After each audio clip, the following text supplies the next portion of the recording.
Hola, bienvenido, bienvenido nuevamente a esta charla y continuamos con esta segunda parte del Sol en los signos. En la charla anterior vimos los 6 primeros signos: Aries, Tauro, Géminis, Cáncer, Leo y Virgo. Y ahora voy a continuar con la otra mitad que nos falta. Continuando con Libra, Libra debe aprender a reconocer los opuestos que hay en su propia naturaleza y a equilibrarlos, como es su símbolo, que es la balanza, de modo tal que pueda relacionarse con otros, ya que, entre otras cosas, Libra siempre busca la relación. Libra es un signo de aire, y como signo de aire adopta una actitud mental, reflexionando largamente hasta llegar a una decisión, en esa necesidad de neutralizar los opuestos. Este signo se relaciona con Venus, y este principio se emparenta con lo que es la armonía y muestra dos caras o aspectos. Uno se relaciona con el mundo material, apuntando hacia la belleza como algo concreto y palpable, que es el lado de Tauro, signo de tierra, que en la charla anterior hemos comentado. Y otro aspecto señalando hacia el mundo mental, más abstracto, en busca de la verdad, ya que es un signo de aire. Entonces, el camino de Libra es esa búsqueda de la armonía entre la verdad y la realidad, en búsqueda de la justicia, es ese anhelo de ser justo, como su símbolo, que es la balanza, balanceando, buscando ese equilibrio.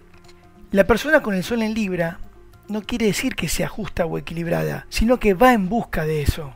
Resumiendo, entonces, con el Sol en este signo, la energía creativa estará orientada hacia las relaciones, tratando como de irradiar una vitalidad sociable, agradable e intelectual, refinando o enfocando su sensibilidad hacia la armonía y la belleza. Pero ciertamente el Sol aquí tiende a indicar también una cierta dependencia de la asociación o relación, porque eso los motiva a expresarse a sí mismos, como si tuviesen que expresarse mediante una pareja o algún tipo de asociación para poder reflejar quién es uno realmente.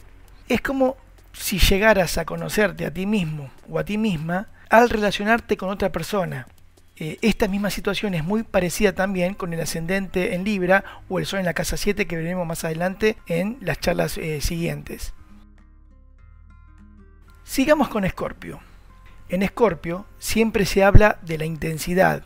Estamos hablando de un signo de agua y fijo, donde todo es muy intenso y definido. En Escorpio es el anhelo de integrar la propia oscuridad, a incorporar o a tomar en cuenta lo que procede del inconsciente, impulsos, sentimientos y emociones intensas y muy profundas, nucleares diría yo, de modo que pueda transmutar esa oscuridad que le rodea. Hay dos tipos bien marcadas de características en Escorpio, que podríamos decir el Escorpio inferior, que se revuelca, digamos, en sus emociones, mostrando, por ejemplo, mucha posesividad en las relaciones, lo que podría devenir en celos y algo de violencia también. Y el otro tipo, el tipo superior, por decirlo así, por llamarlo de alguna manera, que transforma su relación emocional yendo a lo más recóndito en la naturaleza humana, hacia lo más oculto y profundo, transformando esas emociones en sentimientos puros, que no es lo mismo. Escorpio es el anhelo de llegar al núcleo de la experiencia humana. Una palabra clave para este signo podría ser, por ejemplo, transformación. Por eso se lo relaciona a este signo con Plutón, con el arquetipo de la muerte y renacimiento. Y esa transformación se convierte en sanadora, que transmuta las bajas pasiones para renacer como el ave fénix, por ejemplo, con un amor superior, curativo e impersonal. Si seguimos con Sagitario, en Sagitario esa energía creativa que simboliza el Sol está dirigida hacia los propios ideales y aspiraciones, para así poder transmitir a otros su sentimiento de lo significativo de la experiencia de la vida, irradiando y valorando la amplitud de miras, por ejemplo. El Sol en Sagitario intenta como irradiar un espíritu amigable, explorador y muy abierto. Miremos el símbolo de Sagitario. Es una flecha que apunta hacia lo alto, la flecha que se dispara hacia el mañana o hacia una meta consciente. El hombre solo se puede convertir en aquello que es capaz de imaginar con la conciencia. Sagitario de alguna manera es el anhelo del universal, Si analizamos el símbolo de Sagitario, es el Minotauro, o sea, mitad hombre y mitad animal, como si ese hombre debiera conquistar esa parte animal y alinearse con una voluntad superior a él, que representa esa flecha apuntada al infinito. Como signo de fuego, es inherente la voluntad, la confianza y la fe y apertura a posibilidades siempre nuevas, amante de la aventura, de los viajes largos, y no de llegar a la meta, sino del camino que conduce a la meta, porque si llega, va a buscar otra. A Sagitario, a este principio se lo relaciona con Júpiter, con esa necesidad que nos impulsa al crecimiento, a la expansión y al optimismo. La fe tiene que ver con ese anhelo de encontrar el significado en la vida, porque ese significado dará la dirección necesaria a esa flecha, dará la dirección hacia dónde apuntar. Continuemos con Capricornio. En Capricornio la cuestión cambia, es muy diferente. Esa energía creativa está como orientada a dominar su medio y también a dominarse para resplandecer como ejemplo del poder de la voluntad humana. O sea, la energía creativa está tenida por el autocontrol y la precaución, por el deber ser, que es interpretado como una misión, como una gran responsabilidad. De ahí la tenacidad característica de este signo, ese desarrollo enorme de la constancia incansable por tener que realizar el hecho. Capricornio enseña la constancia, el esfuerzo, la paciencia, la diplomacia, la planificación y la tenacidad, como si uno necesitase trabajar con decisión y disciplina para conseguir objetivos definidos. Como todo signo tiene dos partes. Capricornio es un signo de tierra, entonces una parte, simbolizada por la cabra, busca satisfacciones materiales, pero con fines más que nada egoístas, y de alguna manera, en su afán de conseguir ese objetivo, rebaja a otros para elevarse a sí mismo. Pero la otra parte, la más elevada, la más evolucionada, simbolizada por el unicornio, lucha por el destino de la humanidad, como un servidor de ella, se rebaja a sí mismo para elevar a otros.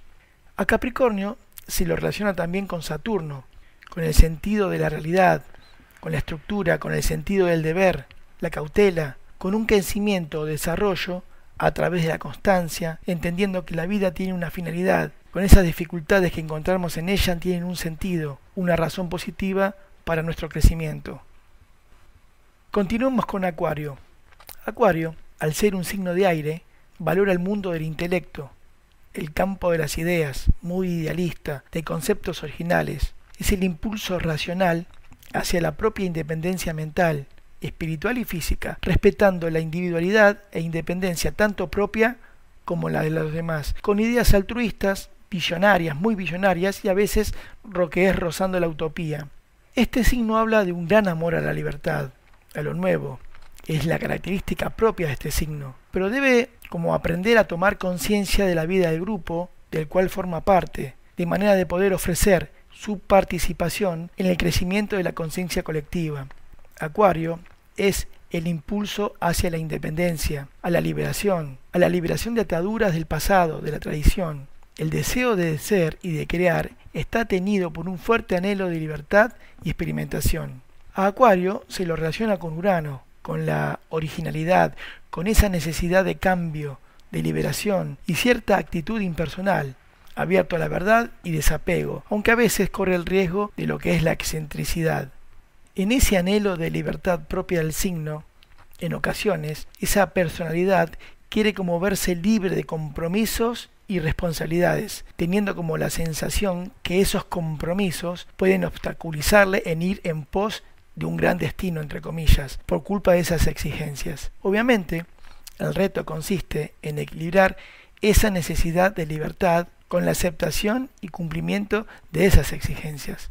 El símbolo de Acuario es el aguador. El aguador es el símbolo de ese salto de la tierra, de ese poder desligarse de ella, por lo menos en forma temporal, para brindar a los otros lo que ha visto o percibido, entre comillas, más arriba. Ciertamente, además del aguador, Acuario muestra como, si lo ves, dos líneas ondulantes en su símbolo, representando lo espiritual por un lado y lo material por el otro. En la era de Piscis, que fue la que terminó, el ser se entregó al mundo interior, al misticismo, a la devoción, puede decirlo así, lo que también originó un cierto oscurantismo propio de Neptuno, el cual rige o está emparentado con Piscis. Pero en la era de Acuario, que ya ha comenzado, debemos aprender y a vivir en ambas líneas, entre las exigencias del mundo y las necesidades del alma, a integrarlas y a no escindirlas, a complementarlas mutuamente. Finalmente, llegamos a Piscis. Piscis es un signo de agua inmutable, muy sensitivo y sensible. Es el signo de la devoción y la entrega. Y a diferencia de la intensidad de Escorpio, por ejemplo, estos sentimientos de Piscis se agotan en esta lucha de equilibrar los opuestos. ¿Por qué? Porque el símbolo de Piscis representa dos peces enfrentados, lo cual enseña la unión o integración de los opuestos. Un pez simboliza nuestra naturaleza inferior y el otro nuestra vida espiritual. Uno corresponde a la personalidad y el otro al alma. Ambos están atados con el hilo de la vida.